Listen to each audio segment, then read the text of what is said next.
But we're going to take a look at less, least, gone, and sort of, like I said, this reverse parable. All right, the tale of King George the Generous and his queen Victoria the Ruiner is told in many forms across many kingdoms and perhaps in other worlds.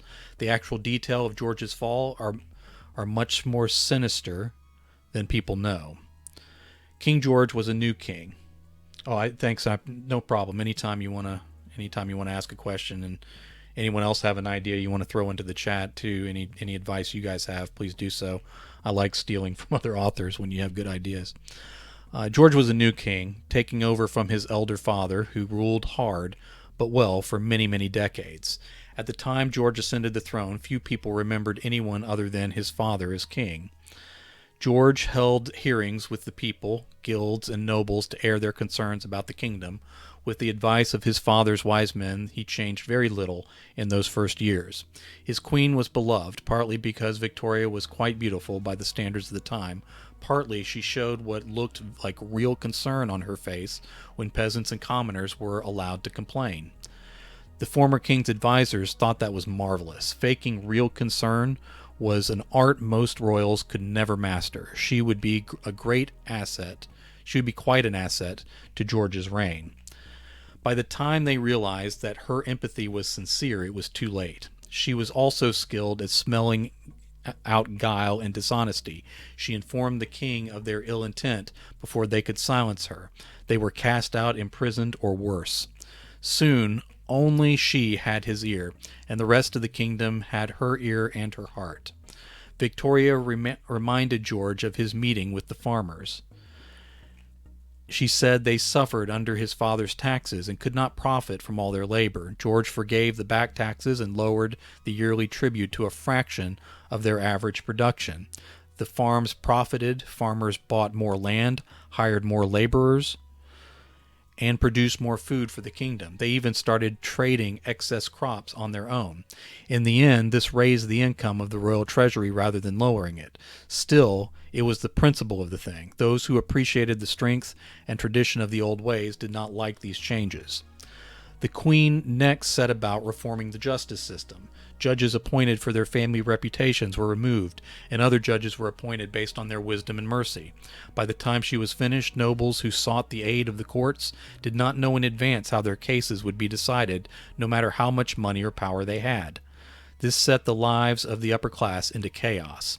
Next, she whispered her poisonous words into his ear about the plight of the poor. She first used her own wealth to pay off debts, to assist with livelihoods, to buy food when some could not afford even with the lower prices of the surplus. As her funds ran low, the people loved her to an unhealthy degree. Even George grew jealous of his wife, but she convinced him that nothing stopped him from being generous as well. No harm came from using his treasury to make the lives of others better, especially under the eyes of God. George fell for this and the social programs of his wife that so greatly disturbed the order of things and ignited the dreams and desires of the lower class. And ignited the dreams and desires of the lower class. All right, I kind of was trying to write two different sentences here, so let me cut out this second part, because this is an edit, of course. All right. In time, former beggars had businesses of their own. Merchants accumulated great wealth and started buying property out from under the nobility. In time, the nobles were taking loans from former peasants, and the courts of the devious Queen Victoria forced them to pay back those loans. She started to concern herself with the well-being of peoples in the territories outside the kingdom proper. This brought protest even from the rising classes of people she had helped. The queen pointed out that the kingdom had a surplus of food and that others could be kept from starving with it. She demonstrated that extending the aid built up trade and actually paid better returns. That quieted most, but the nobility did not care that her economics were sound. It was her disrespect for the way of things that could not be tolerated. When aid was slowed or interrupted by the interference of the nobles, she sold her own dresses and possessions to cover the cost of distribution in the meantime. When those funds ran short, some of the merchants and farmers delivered the goods anyway out of appreciation for their queen. When the nobility tried to interfere further, some of the lower classes who held liens on the estates called the debts in and put the nobles out of their own homes. That put the nobles on their heels in fear of involving themselves any longer. In time, the king sold his possessions as well. He even gave the queen permission to sell items from the palace that had been sitting in their spots undisturbed for generations. These unique pieces fetched high prices from around the world and sustained the royal couple's efforts for some time. As times grew tough and their friends had less to lend, the king and queen sold off more and more to sustain their work. Others had to take care of themselves, so the burden fell almost solely on the couple's heads. This was the opportunity the surviving nobles needed. They sowed, let me fix that. They sowed discord, which was not difficult to do when people had gotten used to plenty and were now dealing with shortages.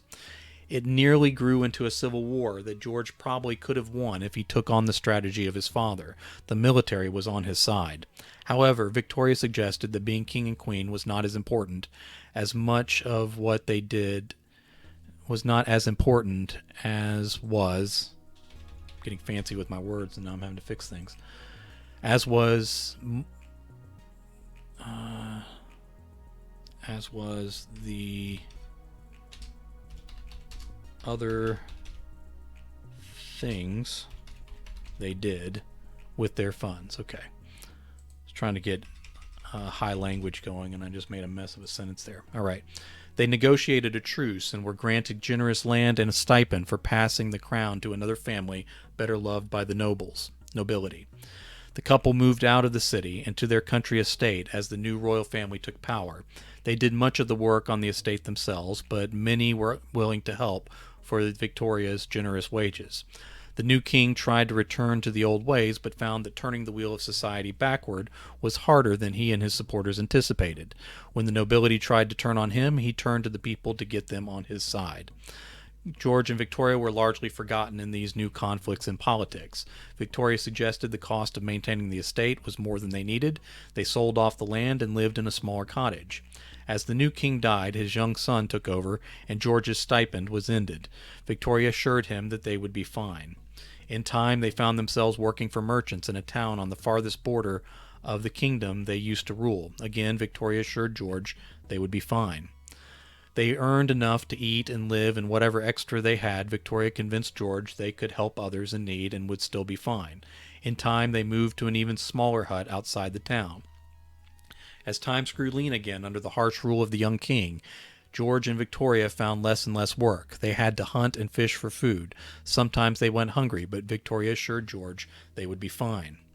After a season, as it started to be cold, their roof leaked, their cupboards were bare. They huddled together for warmth, and George fought a cough deep in his chest. Victoria asked if he regretted the life he had lived with her. He said there was nothing he remembered having he wanted more than her.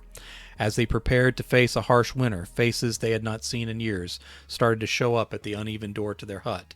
They dropped off food, blankets, clothing, and other supplies. Others came and patched the roof. They reset the door. They repaired fences. They dug a new well.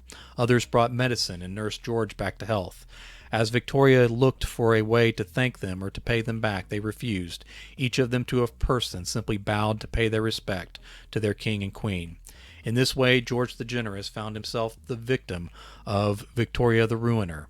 She lost his throne. She lost his kingdom. She took him to a humble hut to live out the rest of his days. They found themselves dependent upon the kindness of others.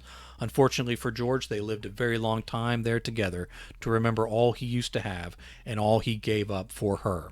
Let that be a lesson to you all. Take heed, young men, who would rule a kingdom. If you are not careful, you too could end your days just like George and his Victoria.